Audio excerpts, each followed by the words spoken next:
16% of NFL fans say they support the rights of professional football players to silently protest social injustice during the national anthem.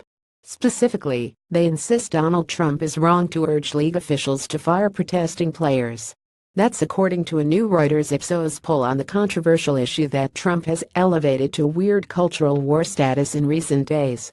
The new findings demolish the right-wing media talking point that Trump is leading some kind of grassroots, populist charge with his race-baiting attacks on the NFL. 57% of adults do not think the National Football League should fire players who kneel, Reuters reported. This included 61% of NFL fans who watch at least a few games per season.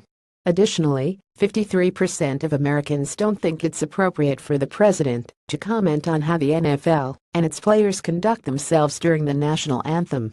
While 58% of respondents personally think players should stand, a clear majority defends the players' rights to protest police brutality without fear of losing their jobs.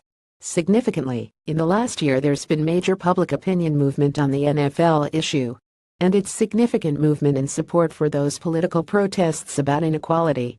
In the latest poll, 40% of Americans said that they support the stance that some pro football players have made to not stand during the anthem, Reuters reports. That is up from 28% who answered the same way in a similar Reuters Ipsos poll last year. And that's how culture and political movements often work. They sometimes start out deeply unpopular, and then over time, as more people are exposed to the issue and as debates are aired, more Americans embrace the premise as fair and equitable.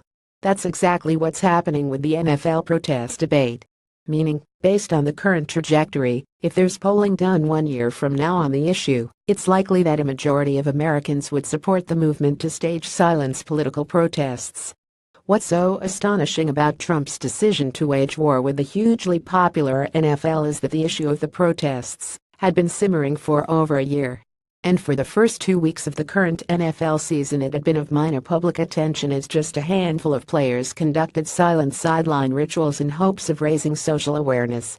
Just prior to the league's third week, Trump announced, "Wouldn't you love to see one of these NFL owners, when somebody disrespects our flag, to say get that son of a bitch off the field right now?" He's fired. Trump's now promoting the issue as if it's some sort of national crisis as he routinely spends his time tweeting about it. Yet Trump ignored the issue for months. And now most Americans want him to drop it.